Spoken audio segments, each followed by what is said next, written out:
Assalamualaikum warahmatullahi wabarakatuh. Shalom, Om Swastiastu, Namo Buddhaya, dan salam kebajikan. Perkenalkan, nama saya Febrianto Samara selaku moderator yang akan memandu jalannya presentasi video yang dilakukan oleh kelompok 7 dengan tema menelusuri konsep dan urgensi harmoni kewajiban dan hak negara dan warga negara dan alasan diperlukannya harmoni kewajiban dan hak negara dan warga negara. Namun sebelum kami memaparkan materi kami satu persatu, izinkan kami memperkenalkan diri kami. Assalamualaikum warahmatullahi wabarakatuh.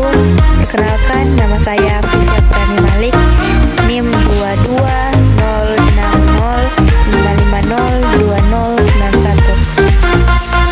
220055020091. Perkenalkan, saya atas nama Kamsidar dengan NIM 220605500034. Perkenalkan, nama saya Adilia Fitra Hartanti dengan NIM 220605501033. Seperti yang kita ketahui, permasalahan hak dan kewajiban sering terjadi di Indonesia kita karena banyak masyarakat yang lebih mengutamakan hak daripada kewajiban. Hak dan kewajiban negara itu sendiri sudah diatur dalam UUD 1945. Sebelum kita masuk lebih dalam, perlu kita pahami definisi kedua hal tersebut yang akan dijelaskan oleh ketiga rekan-rekan saya mengenai apa itu hak dan apa itu kewajiban warga negara. Hak sendiri merupakan suatu hal yang menjadi milik seseorang secara mutlak dan harus didapatkan, sementara kewajiban adalah salah satu tanggung jawab yang harus dilakukan oleh pihak tertentu. Kedua hal tersebut harus selaras agar ada keseimbangan dalam kehidupan, terlebih lagi dalam kehidupan bernegara. Selain kita sebagai warga negara, Indonesia sendiri punya hak dan kewajiban tersendiri dan juga sudah ada dalam pasal UUD 1945. Selain atas pasal hak dan kewajiban negara, kita pun sebagai warga negara punya hak dan kewajiban kita sendiri, mau itu negara atau kita sendiri. Semua sudah diatur dalam UUD 1945. Kita ambil sebagai contoh pasal tentang hak kita, pasal 27 ayat 2 UUD 1945, dan atas pekerjaan yang berisikan tiap warga negara berhak atas pekerjaan penghidupan yang layak bagi kemanusiaan. Hal itu juga membentuk warga negara untuk mendapatkan hidup yang lebih layak di Indonesia dan mendapatkan pekerjaan untuk memenuhi kebutuhannya, serta untuk mewujudkan pemerintah tiap tahun membuka lowongan pekerjaan di berbagai bidang dan memberi subsidi bagi rakyat berupa bantuan seperti beasiswa, beras miskin, potongan harga BBM, dan lain sebagainya. Negara Indonesia mengalami dinamika yang luar biasa. Sebelumnya, perihal hak dalam Undang-Undang Dasar Negara Republik Indonesia tahun 1945 hanya berkutat pada pasal tadi.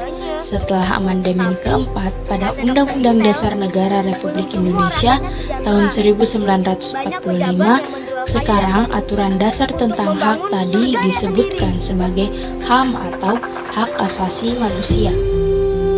Setelah membahas tentang hak, kewajiban utama adalah pajak, yang sering kita lihat masih banyak masyarakat Indonesia yang enggan membayar pajak, tapi mungkin ada alasan lain mereka tidak membayar pajak. Salah satu contohnya yaitu korupsi uang rakyat yang sering dilakukan oleh wakil rakyatnya sendiri. Lalu, kenapa hak dan kewajiban susah disatukan? Dan perlukah harmoni antara keduanya ini?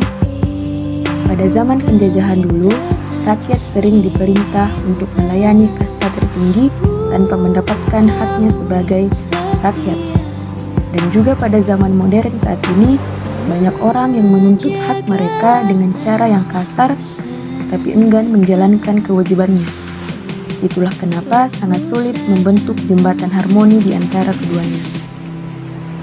Sebenarnya, harmoni akan ada jika negara bisa memenuhi kewajibannya atas hak rakyatnya, sesuai dengan aturan yang sudah ada dalam Undang-Undang Dasar 1945.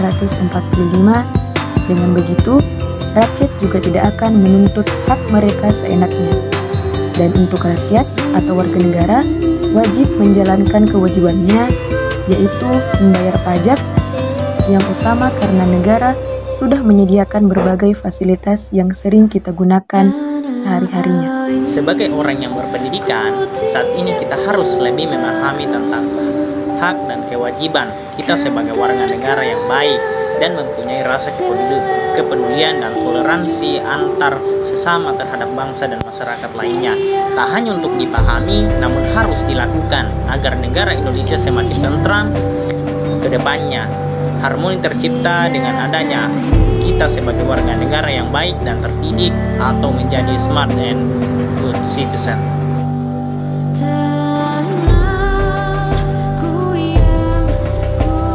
Terima kasih atas kesempatan yang telah diberikan. Saya Dwi Anggreni Idar, perwakilan dari kelompok 9. Adapun pertanyaan saya, bagaimana tanggapan Anda jika ada seorang warga negara yang tidak menjalankan kewajibannya sebagai warga negara dengan baik? Contohnya, tidak mematuhi sistem hukum dan perundang-undangan yang telah berlaku di negara kita.